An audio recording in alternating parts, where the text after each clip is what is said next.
Mexico. It has resorted to large-scale troop deployments to quell clashes that have claimed dozens of lives already. Clashes were sparked by the killing of the country's most wanted drug lord, El Mencho.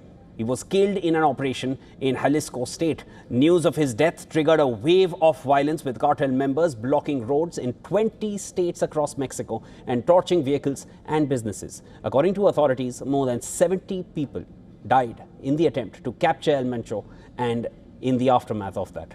The body count taken by security officials included security forces, suspected cartel members and others. Officials did not offer details, and the circumstances of most of the deaths were unclear.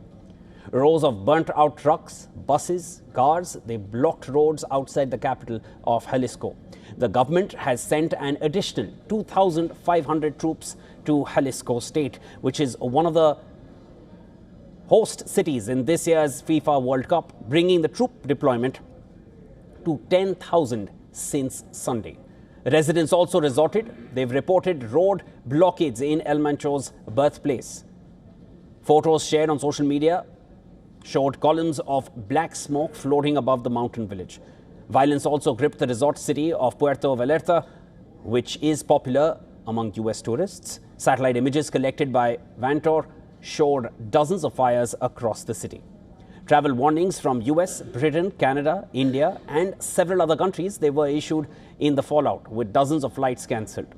El Mencho entered the drug trade with the Sinaloa cartel and then later formed Jalisco New Generation Cartel, that is the CJNG. US had declared a bounty of $15 million on his head. Mexico said that the operation to seize El Mencho was helped by complementary information from US authorities. According to Mexican authorities, military investigators identified and began following a trusted associate of one of El Mencho's romantic partners. The individual was escorting the woman to Jalisco for a meeting with the drug lord, and in the pre-dawn hours of Sunday, after his presence was confirmed, the operation began.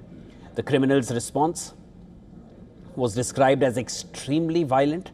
He was surrounded by the soldiers who found him hiding in the undergrowth. His gunmen managed to hit a military helicopter which had to make an emergency landing in a nearby base. In the midst of this gunfight, the soldiers wounded El Mencho alongside two of his escorts. All three were airlifted to a hospital in Guadalajara but died en route. After El Mencho's killing, one name has begun to gain prominence: Abraham Jesus Cano, known as El Yogurt. He is being seen as El Mencho's successor. At 28 years of age, he is identified by federal authorities as one of the main regional chiefs of the criminal group and as responsible for an armed structure with a presence in the western and southeastern regions of the country. Born in March 1997, El Yogurt began his criminal career in the ranks of Los Viagra. The organization was a part of cartels, a bloc that confronted CJNG in Tierra Caliente region.